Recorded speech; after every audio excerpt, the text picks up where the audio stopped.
અમારા ગામમાં ચંદુ પૈસા લેવું ધંધે જ લગાડે. એક દિન હું જોર આવી ગયો ને તો મને કે તમારા ફળિયાની મુઠ્ઠી ધૂળ લેતા હોય. હવે ધૂળમાં કઈ ભવિષ્ય હોય નરેશભાઈ? ધૂળમાં શું હોય? પણ આપણે ગરજ હતી એટલે આપણે જવું પડે. બીજે દી મુઠ્ઠી ધૂળ લઈને ઉઈ ગયો. ત્યાં કાચ માંડીને જોયું. મને કે તમે ઓહો હો શું થયું? મને કે સાંભળી એક કહું ને બોલો. મને કે તમારા ફળિયાની ધૂળ જોતા મને એવું લાગે છે કે તમારા ખાવા ધાન નહીં રહે. મને કે બોલો. હા, તમે ધાન ને પાન થઈ જશો. તમારા ફળિયાની ધૂળ જોતા મને એવું લાગે છે કે તમારો દીકરો મોટો બૂસ મારું થાય છે ને વહેલું મોડું તમને ગામ મુકાવશે. કે તમારા ફળિયાની ધૂળ બહુ અપવિત્ર છે. તો હું મીઠો દાંત કાઢવા.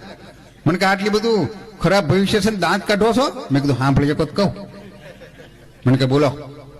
મેં તમે મને લાવવાનું કીધું ધૂળ, પણ કીધું ઉતાવળમાં હું મારા ફળિયામાં ધૂળ લેતા ભૂલી ગયો. તમારા ફળિયામાં પગ દીધું ધૂળ સાંભળી. આ મુઠ્ઠી ભરીને લાવ્યો છું. જે ભવિષ્ય હોય તમારું છે કીધું.